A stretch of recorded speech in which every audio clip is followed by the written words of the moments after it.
Hi, this is Jeff Railsback with the Past Rebels Education Alliance. Today we are talking to Chris Bausch, who is one of 12 people running to represent the Paso Robles Joint Unified School District on the Board of Trustees. Chris is one of two incumbents that is running, and if I remember right, you've now been on the board for 8 years. Is that correct? Yes. And so he's seen quite a bit in that time. So Chris, please introduce yourself and tell us a little about you. Thanks, Jeff. My name's Chris Bausch. I've been a resident of Paso Robles for a little over 30 years. I've had 5 Bearcats graduate from Paso High.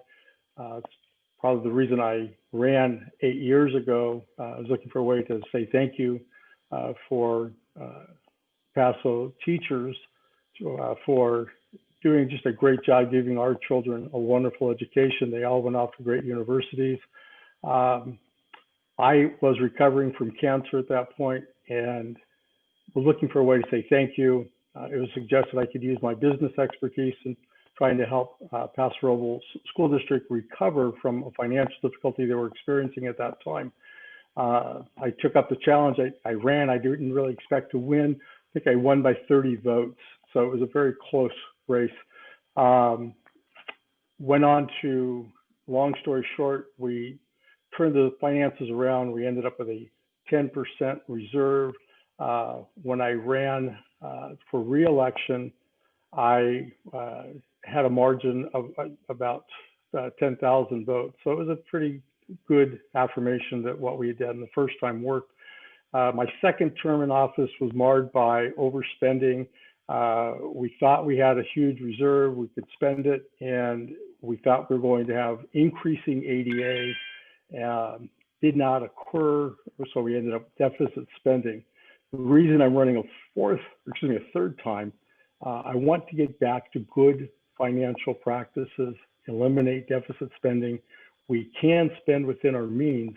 We just have to learn to prioritize which programs are necessary, especially in light of the COVID-19 pandemic. My experience, both in finance, with school board finance, will allow me to work with staff. We have a great CBO, we have a good superintendent. We need to get back on good financial footing. I'm not sure if this question will come up later. Let me interject, we can come back to it. We do have a 10% reserve on paper. That money is not banked, and it's very likely that it will not reach the school district in time to use it. Why? Sacramento has promised us year-long deferrals. We have an $80 million budget. That money comes from Sacramento, but if they don't give it to us, if they give us an IOU, we're going to be in serious trouble. The 10% reserve came about because we had about $1 million savings in closing schools last March. The rest of it came from funding from state and federal sources, mostly through the CARES Act. That money will all be spent on PPE and other safety measures. That 10% reserve will dissipate really fast. So we're going to have to go back to cutting costs and getting ourselves back on a very stable financial footing. Hopefully we can come back and talk a little more later in the interview. Yeah, absolutely. Let's go right into the reopening. Recently, the board approved what I would consider a roadmap for reopening. Where we have the younger grades, I believe, end of the month even, yes. And then phasing it in, and so the high school really isn't until we come back in January. Right. First of all, I'm very pleased to see the work that was put in, but also that all the board members supported it. I think that is a strong message to the community. So do you have any, obviously there's a lot of things that could change in the next few months. Do you have any concerns? Is there any about reopening or things that we need that would maybe change your mind? I think as long as San Luis Obispo County, especially North County, can remain in the red tier, it looks like as of this morning, we may actually be heading into the yellow tier. There are long delays to get from one tier to the other. The only thing that would cause me to suggest pausing is if we had an overwhelming death toll or some severe crisis because of the pandemic where our hospitals were being overrun. I don't see that being the case.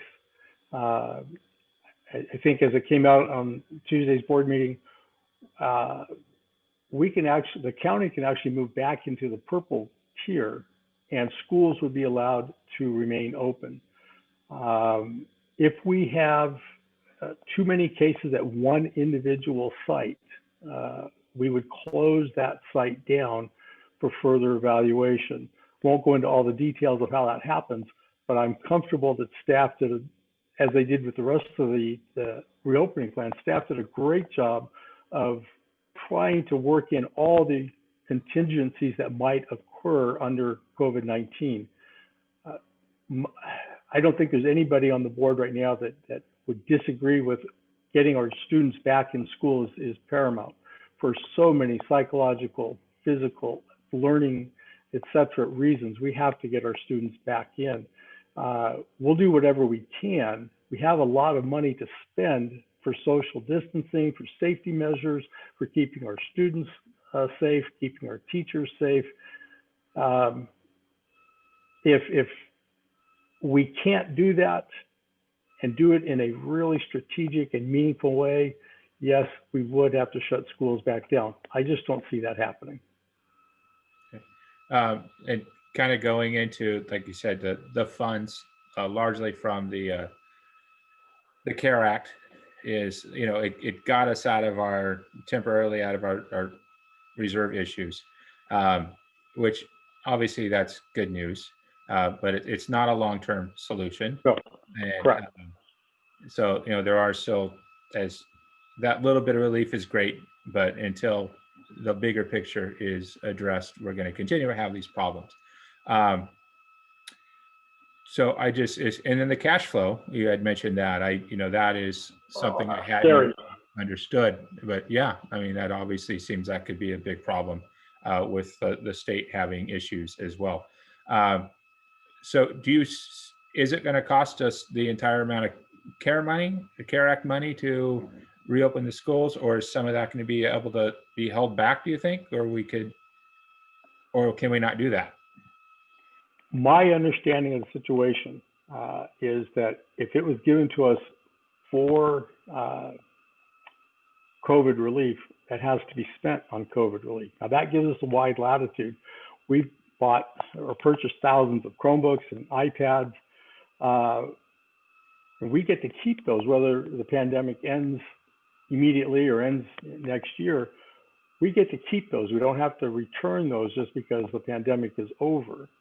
So there are beneficial results, but using those funds, for example, increasing bandwidth at our campuses, we get to keep that equipment to use after the pandemic. There remains to be seen exactly how much money we're going to have to spend if we have to upgrade every single classroom with shields and plexiglass. It's a great question, but we just don't know how much we're going to have to spend. I believe at the end of the day, the idea isn't to save money and hold it back. The idea is to spend the money today, make our students, make our teachers, our staff safe.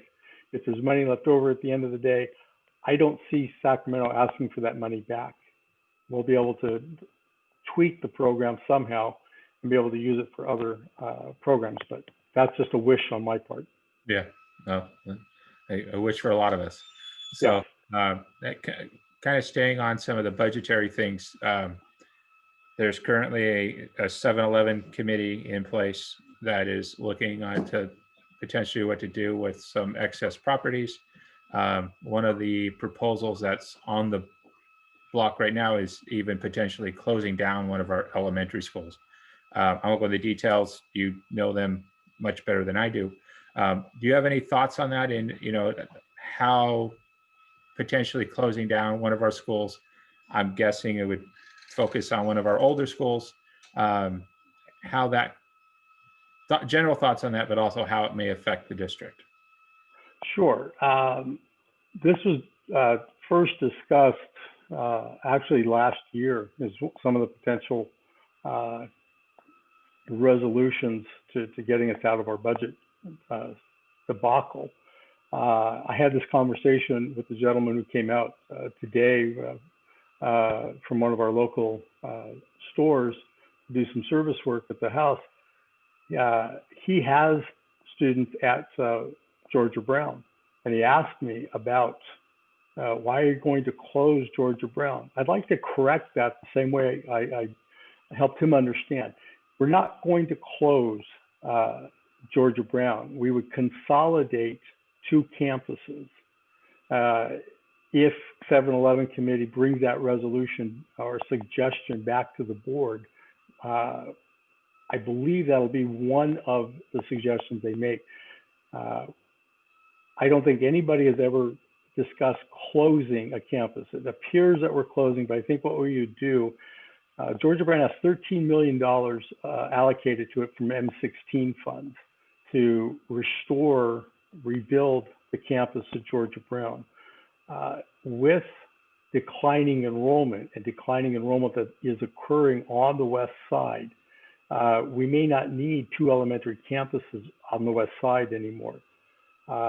While we are rebuilding the Glen Speck campus, why not make it large enough to accommodate both populations from Glen Speck and Georgia Brown? I think everybody knows Marie Bauer is going to be more of a TK kindergarten site. That's amazing. That will help us to attract more students and to stay in Paso Robles instead of migrating to the Templeton school district as they have been for years. If we can keep that population here and grow, we can help stave off declining enrollment. But combining the two campuses, what would happen? I don't see a huge decrease in the number of teachers, but we would be able to save money in the amount of staff that we have. We wouldn't need two principals, for example. Again, kind of being mindful of time, it's estimated that consolidating those campuses, if that's what 7-Eleven recommends, might save us as much as $850,000 a year. We are looking to cut $800,000 from our budget before COVID hit. As you mentioned earlier, we got some funds back. There were some savings that we accrued from closing campuses. Not a good way to make savings. You don't want to go back and earn that money by closing campuses. But at some point, we will spend that money, and we'll have to come back and have this conversation. If consolidating campuses makes sense, we should do that. If selling surplus property makes sense, we should do that. There are some caveats to selling property that would have to be reviewed, mitigated before a resolution could be brought forth before the board. My personal, and this is just a personal preference, it's not something the board is actively considering, but I would like to see some of the surplus property up on Skyview. Perhaps we could look at developing that into workforce housing for teachers and staff. It would help us attract teachers, which we desperately need to do. We still need to continue. We have some of the best and brightest teachers now, but we need to attract more. If we can do that by offering them reduced housing costs, teachers leave our campus because it's just so expensive, or excuse me, leave our district because it's expensive to live here. If we can offer them help in that, maybe we can't pay them as much as other districts can pay, but we can certainly offer them housing that other districts can't offer. We have the land, it's paid for. There are bond measures out there that would actually make this into a revenue generating enterprise. We need to look at doing something like that. Okay. Just a real quick follow-up then. I don't want to dwell on it. And do you see, I mean, potentially closing the Georgia Brown campus? And as disclosure, my kids are both Georgia Brown kids. But that is, I mean, it's in a Yes, particular, let me jump in. I think I know where you're going with this. Yes, that campus could remain vacant. It would not close. The dual immersion magnet would live on if is a consolidation. It would live on at a different physical street address. yeah, that I But understand, but you know that the Oak Park neighborhood is there. yes, That is where PREA is. The Boys and Girls Club is building their new facility just adjacent to Georgia Brown. You know, it seems that moving that campus a mile away from where half of the students, that's their neighborhood school, primarily the school. not quite. If you look at the demographics, I mean, you would seem to be that way. But if you look at the actual demographics, far more than half of the students local. It's supposed to be a 50-50 mix of English learners and Spanish speaking. Yeah, it's not quite, and it's not quite as many students coming from that Georgia Brown boundaries. More and more are coming from other places within the district and from outside the district. Right. Coming from outside the district is actually a revenue generator for the district and has been for years. Yeah. Not a bad thing to have. The Measure M funds, about $13 million, as I said earlier. If you could redirect that and make the Glen Spec campus, and again, I'm speculating. This is not in stone. This is my personal opinion. If you could take the $13 million from Georgia Brown and put that in, make Glen Spec a super campus, make it as high tech, make it the best arts and dual immersion magnet possible. I think that would better serve the students. Yes, they would be traveling an extra mile to get to school. And yes, we would have to mitigate the practical implications of that. How do we provide transportation where necessary? All of that would have to be taken care of. But if the district is going to face declining enrollment, and it's coming from that side of the Salinas River, it probably makes sense to look at consolidating those two campuses. Again, I hesitate to use the word close. I think there would be other uses for that campus that could be looked at. Hopefully the 7-Eleven committee will bring those other uses to us. Hopefully they'll communicate with the community, and the community can suggest alternative uses for that campus. It could be a community center that the city absolutely desperately needs at that end of the town. There's lots of good things that could happen up there. Okay. So you had mentioned necessary programs a little bit earlier. And so one of the things and I'm sure you've noticed too, is as we kind of go through these budgetary cycles, you know, we introduce these programs, extracurricular activities, the sports, how stipends are done, how the arts are funded, especially considering the budget issues we are. Where do you have any idea where we may see some potential cuts, or some areas that we just can't really touch, that they're that important to the growth of our district? That question becomes rather even more difficult to answer because of COVID.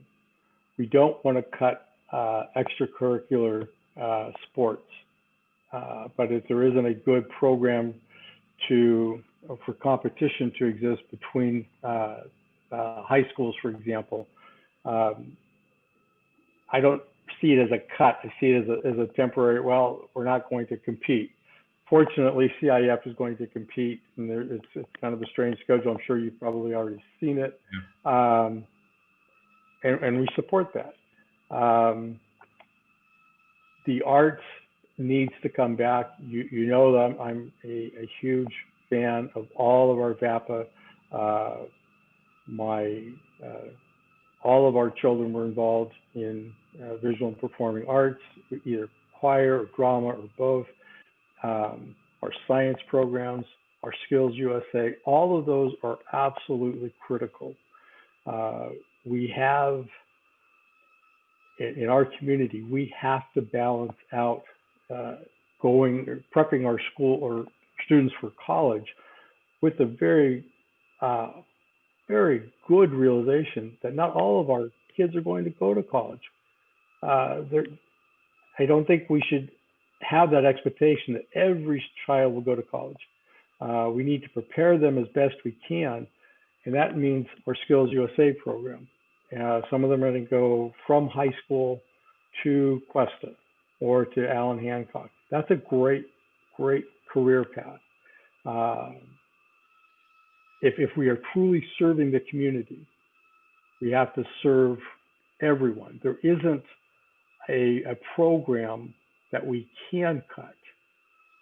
We may have to scale it back for a while, but the goal, like we did 8 years ago, bring those back and bring them back in an enhanced fashion. I think Dr. McNamara did a wonderful job of that. I think Chris Williams did a good job of that, of enhancing our CTE program.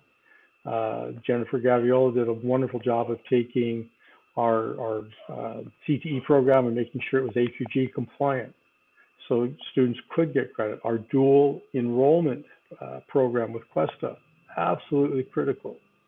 The question, I think we had, as I said earlier, we had the district or the board was looking at cutting $800,000 earlier. And we'll have to come back and make those decisions. Mm-hmm.